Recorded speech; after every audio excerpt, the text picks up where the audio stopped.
Whoa! Help me! I'm being mugged! Travel mugged, that is. This is the Twiz mug by Neolid.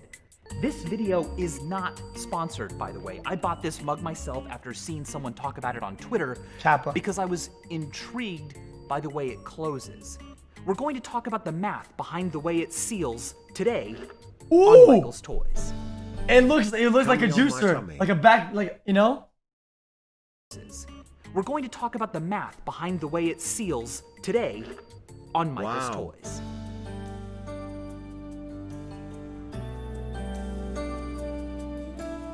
As you can see, when it's closed, it looks a little bit like Uranus has a diameter of more than 50,000 kilometers. That's more than a mile. That's a pretty out-of-this-world fact. But the way the Twiz mug closes is very much of this world. It may look strange, but we use this kind of seal quite often. We do it every time we close up a bag of bread. When we do that, we are taking a sleeve of material and we're giving it a twist. This seal is pretty nice, but from above, it can look a bit like a chocolate starfish. And the hot dog flavored water was the title of Limp Bizkit's third studio album. It came out in the year 2000. That's not what it looks and like. It was extremely popular with middle schoolers named Michael Stevens who lived in Stillwell, Kansas. But we are here today to talk about this mug. Let's go back to the bread bag first, though. When I close up a bread bag, I am taking, essentially, as I said, a cylinder of flexible material, and I'm rotating the top such that I get a nice tight seal down here. But notice that when I do that rotation, the height of the bag's material shrinks. It begins this tall and it ends up shorter. Lengths of material that originally spent all that length going up, when twisted, have to spend some of that length going forward and right and backwards and left, and they have less of their length to go straight up, so the bag becomes shorter. If I need extra material to keep the height where I want it, why don't I just cuff the material?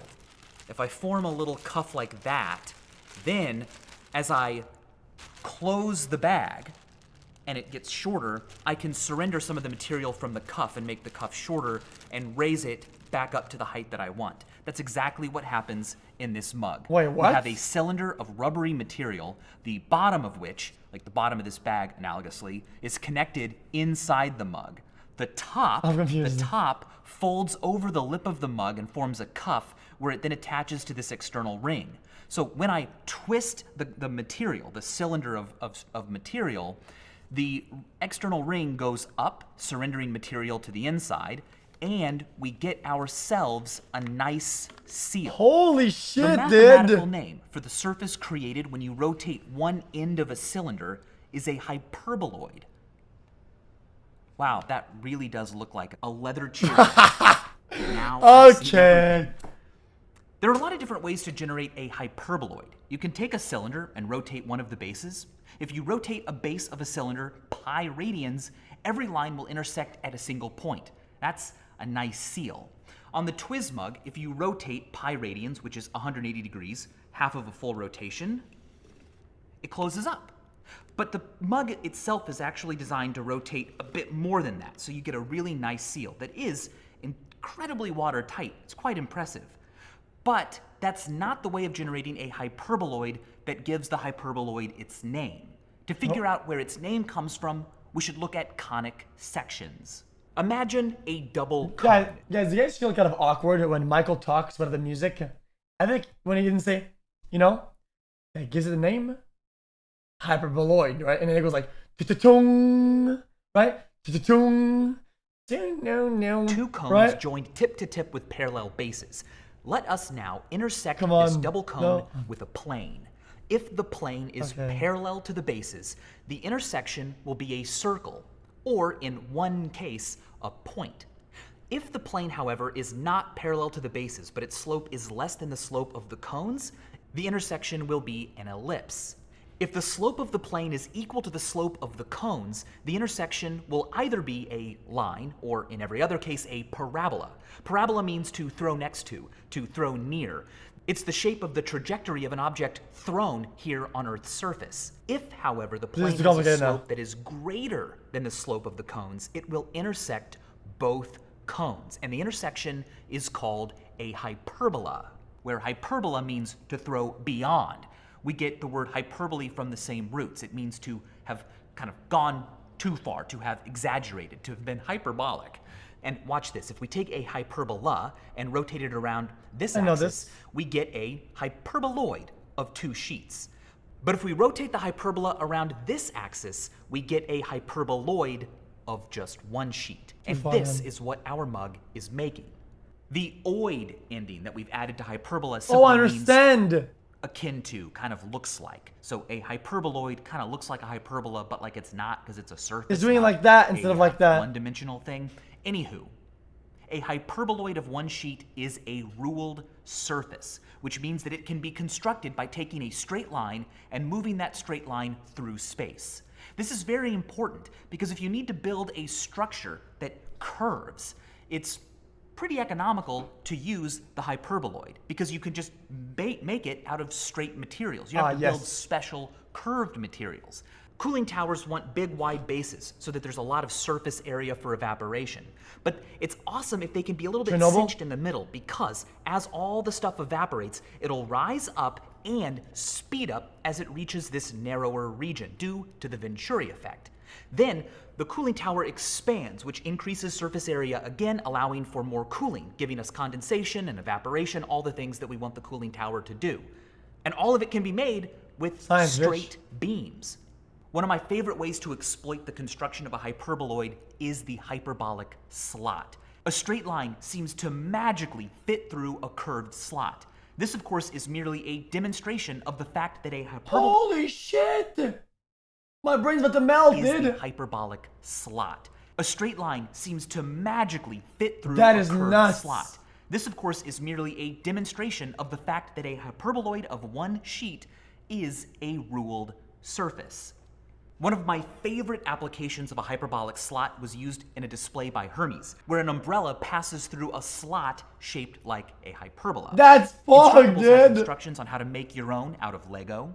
Oh, and by the way, 2 axles that are skew to one another can still contact each other if their gears are hyperbolic. So hyperboloids are all around us. They're beautiful and they're useful for when you want a container that can hold a liquid, allow you to pour the liquid, and when you don't want the liquid to spill out, seal up. He's gonna do it again. So thank you, Hyperboloid. I think you're beautiful, even if, when one of your bases is rotated pi radians or more from above, you look a little bit like a B-hole.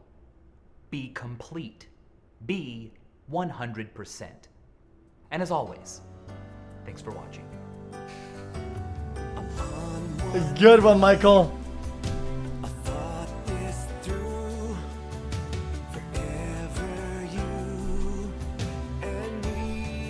Okay, I'm too curious, chat.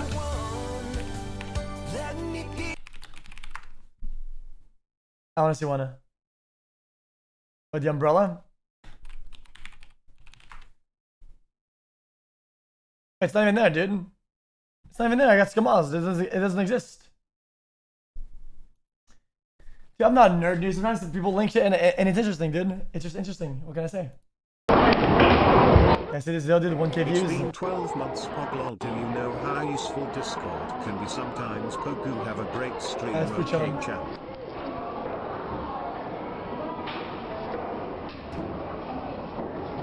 Okay. I'm Mark Erickson, and this is Infinite Solutions. What the fuck?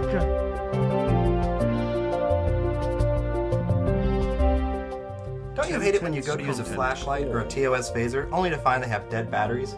You'd replace them, but you can't find the type you need, be it AA or D cell. Well, in this episode, I'm going to show you how to use charged alkaline batteries of an undesired type to recharge dead batteries of the size you need.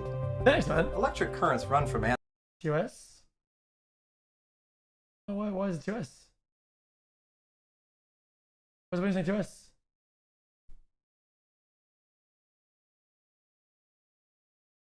anode to cathode. It's science, That's why dude. batteries are arranged with their opposite poles adjacent. On items that have inverted batteries, their orientation is on account of material wiring that serves to connect the batteries in the way I've just described. That's why you never see a portable gaming system or a remote with AA's running parallel.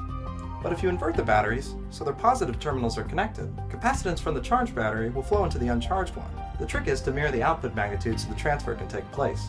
And to do that, you need to know the impedance ratios. For instance, 2 AA equals 1 C, meaning 2 AA's can recharge 1 C battery. What? Orient them as shown here and secure with electrical tape.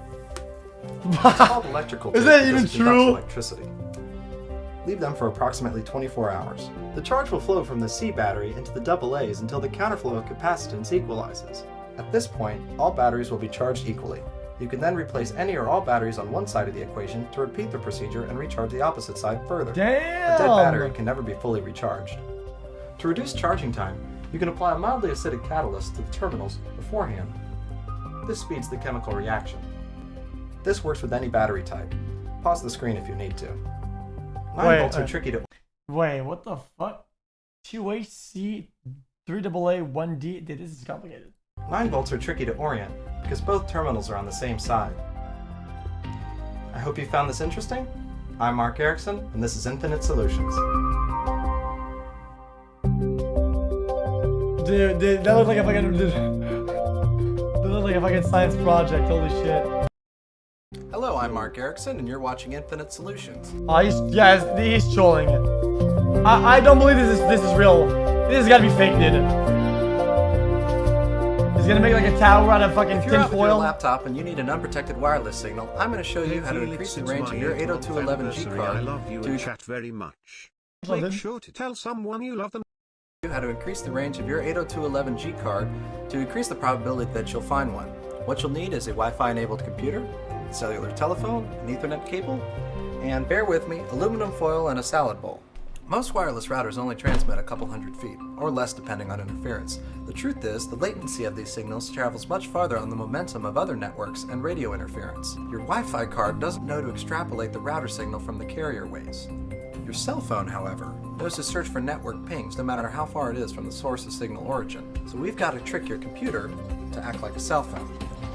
Coil the I knew Ethernet that. cable around your phone. The tighter the coiling, the better the signal will carry.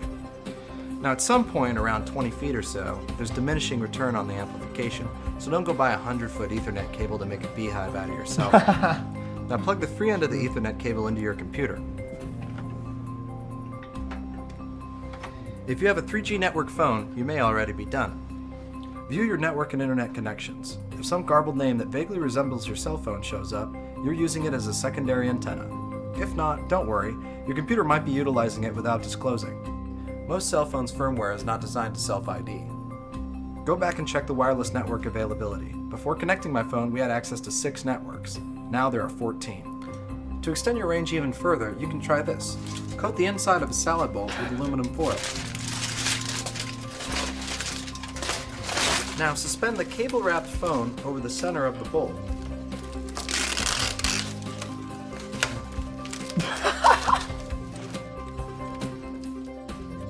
Resemble anything? Satellite. You've made a satellite dish, of sorts. It won't give you satellite phone service, but it will help to boost the reception of your cell phone by around 2 signal bars. Now go back and check the network settings on your computer. 18. 2 bars. A modest increase. Probably not worth this arts and crafts endeavor, but it was an interesting demo. All these new networks may still be protected, but I hope you've enjoyed learning about the Ethernet induction capabilities of digital cell networks here on Infinite Solutions with me, Mark Erickson. Thanks, Mark Erickson. Holy shit, dude. Dude, doesn't it kind of suck, dude, to have like actually this is kind of funny and good content, like ironically a little bit, and like 8 million views and 74K subscribers. Dude, it just kind of dude, feels bad, man. Kind of feel bad a little bit.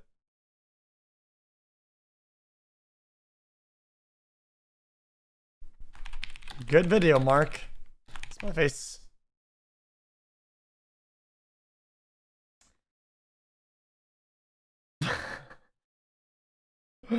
This video is older than your viewers. Thanks, dude. That's sweet, I guess. What would chairs look like if our knees bent the other way? Here at Rockwell Automation's world headquarters, research has been proceeding to develop a line of automation products that establishes new standards for quality, technological leadership, and operating excellence. With customer success as our primary focus, work has been proceeding on the crudely conceived idea of an instrument that would not only provide inverse reactive current for use in unilateral phase detractors, Of course. More than a year of the but would two, also be and capable of L_. automatically synchronizing Had a cardinal blast. gram meters. I didn't know that. I knew that. Such an instrument comprised of Dodge gears and bearings, Reliant electric motors, Allen Bradley controls, and all monitored by Rockwell software is Rockwell Automation's Retro Encabulator. Now basically, the only new principle involved is that instead of power being generated by the relative motion of conductors and fluxes, it's produced by the modial interaction of magnetoreluctance and capacitive diractance. The original machine had a base plate of prefamulated amulite surmounted by a malleable logarithmic casing in such a way that the two spurving bearings were in a direct line with a panometric fam. The lineup consisted simply of 6 hydrocoptic Marsal vanes, so fitted to the ambifacient lunar wane shaft that side fumbling was effectively prevented. Thanks, man. Holy shit. The main winding was of the normal Lotus O deltoid type placed in panendermic semi-boloid slots of the stator. Every 7th conductor being connected by a non-reversible Tremi pipe to the differential girdle spring on the up end of the gram meters. Moreover, whenever fluorescent score motion is required, it may also be employed in conjunction with a drawn reciprocation dingle arm to reduce sinusoidal depleneration. The retro encabulator has now reached a high level of development, and it's being successfully used in the operation of Milford trunnions. It's available soon wherever Rockwell Automation products are sold. The chat said he's making up words. Is he making up words or not? Anybody tell me?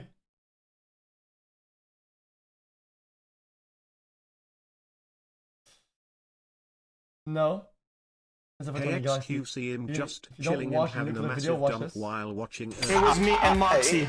We dropped down, they weren't ready. Our aim was motherfucking steady. Yeah, steady. We roll up on that bitch, went scoot scoot. Scoot scoot. 4 kills, first place. Yeah. Fuck. Yo. Spit some I'm bars. on the shit.